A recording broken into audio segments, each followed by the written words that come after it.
Dears, welcome back to Xylem learning മക്കളെ. Rima miss ആണ് കേട്ടോ. അപ്പോൾ നമ്മുടെ ഹിസ്റ്ററിയുടെ ഫസ്റ്റ് ചാപ്റ്ററിൽ നിങ്ങൾ ഇമ്പോർട്ടൻ്റ് ആയിട്ട് അറിഞ്ഞിരിക്കേണ്ട ഒരു ഭാഗമാണ് മാനുസ്ക്രിപ്റ്റ് എന്ന് പറയുന്നത്. നമുക്ക് നമ്മുടെ പാസ്റ്റ് കണ്ടെത്താനുള്ള, നമുക്ക് ഒരുപാട് 1000 ഇയേഴ്സ് മുമ്പുള്ള നമ്മുടെ പാസ്റ്റ് കണ്ടെത്താനുള്ള ഒരു മാർഗ്ഗമാണ് ഈ മാനുസ്ക്രിപ്റ്റ് എന്ന് പറയുന്നത്. എന്താണ് ഈ മാനുസ്ക്രിപ്റ്റ് എന്ന് പറയുന്നത്? അതാണ് മിസ് ഇന്ന് പറയാൻ പോകുന്നത്. ഓക്കെ, എന്താണ് മാനുസ്ക്രിപ്റ്റ്? അതായത് നമ്മുടെ പാസ്റ്റ് കണ്ടെത്താനുള്ള മാർഗ്ഗമാണ് മാനുസ്ക്രിപ്റ്റ് എന്ന് പറയുന്നത്. Okay, books written long ago, ഒരുപാട് വർഷങ്ങൾക്ക് മുമ്പ് എഴുതിയിട്ടുള്ള ഒരു ബുക്കാണിത്. Okay, they are hand written. This come from the Latin word mano, meaning hand. അതായത് ഇത് ഹാൻഡ് റിട്ടൺ ആണ്, അതായത് കൈകൊണ്ട് എഴുതിയിട്ടുള്ള ഒരു ബുക്കാണ് ഈ മാനുസ്ക്രിപ്റ്റ് എന്ന് പറയുന്നത്.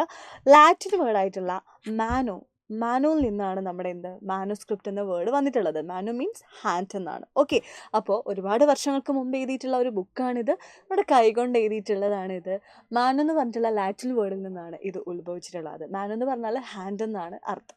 ഓക്കെ, ഇത് സാധാരണ നമ്മളിത് യൂസ് ചെയ്യുന്നത്, അന്നത്തെ കാലത്ത് നമ്മുടെ മാനുസ്ക്രിപ്റ്റ് എഴുതിയിട്ടുള്ളത് പാം ലീഫ് എന്ന് വെച്ചാൽ പനയോല. കണ്ടോ, ഇതേപോലെയുള്ള പനയോലകളിലായിരുന്നു നമ്മുടെ ആ പഴയ കാര്യങ്ങളൊക്കെ അന്ന് ആടുള്ള രാജാക്കന്മാരൊക്കെ എഴുതി കുറിച്ചിട്ടുണ്ടായിരുന്നു. പാം ലീഫിലായിരുന്നു.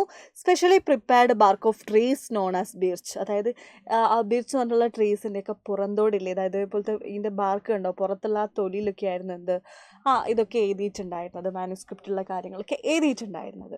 ഓക്കെ, അപ്പോൾ ഈ ഒരു മാനുസ്ക്രിപ്റ്റ് ഇന്നത്തെ കാലത്ത് നമുക്ക് കാണാൻ പറ്റുമെന്ന് വെച്ചാൽ കുറച്ചൊക്കെ കാണാം, കുറച്ചൊക്കെ ഇൻസെക്ട്സ് ഒക്കെ, പ്രാണികളൊക്കെ തിന്നിട്ടുണ്ടാവും മാനുസ്ക്രിപ്റ്റ്. കാരണം പനയോലൊക്കെ എന്നല്ലേ, അത് എത്ര കാലം നമുക്ക് സൂക്ഷിക്കാൻ പറ്റും, സൂക്ഷിക്കുന്ന രീതിക്കനുസരിച്ചിരിക്കും. അപ്പോൾ ചിലതെന്താണ് പ്രാണികളൊക്കെ തിന്നിട്ടുണ്ടാവും. Okay, but were preserved in the temples and monasteries. പക്ഷേ കുറേ നമ്മുടെ ടെമ്പിൾസിലും മൊണാസ്ട്രീസിലൊക്കെ ഇന്നുമുണ്ട് മാനുസ്ക്രിപ്റ്റുകൾ എന്ന് പറയുന്നത്. ഓക്കെ, അപ്പോൾ ഈ മാനുസ്ക്രിപ്റ്റിൽ എന്തൊക്കെ കാര്യങ്ങളായിരിക്കും അവിടെ എഴുതിയിട്ടുണ്ടാവുക? Religious beliefs and practices. അന്നത്തെ കാലത്തുള്ള റിലീജിയസ് ബിലീഫ്സ്, വിശ്വാസങ്ങളെക്കുറിച്ചും അതിൻ്റെ പരിപാടികളെക്കുറിച്ചൊക്കെ ഈ മാനുസ്ക്രിപ്റ്റിൽ ഉൾക്കൊള്ളിച്ചിട്ടുണ്ടാവും. പിന്നെ അന്ന് ജീവിച്ചുകൊണ്ടിരുന്ന രാജാക്കന്മാരെക്കുറിച്ച്, അന്നത്തെ കാലത്തുള്ള രാജാക്കന്മാരുടെ ജീവിതത്തെക്കുറിച്ച് എഴുതിയിട്ടുണ്ടാവാം. ദെൻ മെഡിസിൻ ആൻഡ് സയൻസ്, അന്നത്തെ കാലത്തുള്ള മെഡിസിൻസ് ഇല്ലേ, ഔഷധങ്ങളും ഈ മരുന്നുകളെക്കുറിച്ചുള്ള കാര്യങ്ങളൊക്കെ ഈ ഒരു മാനുസ്ക്രിപ്റ്റിൽ എഴുതിയിട്ടുണ്ടാവാം. Then epic poems and plays, അന്നത്തെ കാലത്തുള്ള പോയംസ്, കവിതകൾ എല്ലാം ഇതിലായിരിക്കും ഈ ഒരു മാനുസ്ക്രിപ്റ്റിൽ എഴുതിയിട്ടുണ്ടാവാം. അപ്പോൾ മാനുസ്ക്രിപ്റ്റ് എന്ന് പറയുന്നത് ഇത് ഹാൻഡ് റിട്ടൺ ആണ്. ഇത് എന്ന് പറഞ്ഞിട്ടുള്ള ലാറ്റിൻ വേർഡിൽ നിന്നാണ് ഇത് വന്നിട്ടുള്ളത്.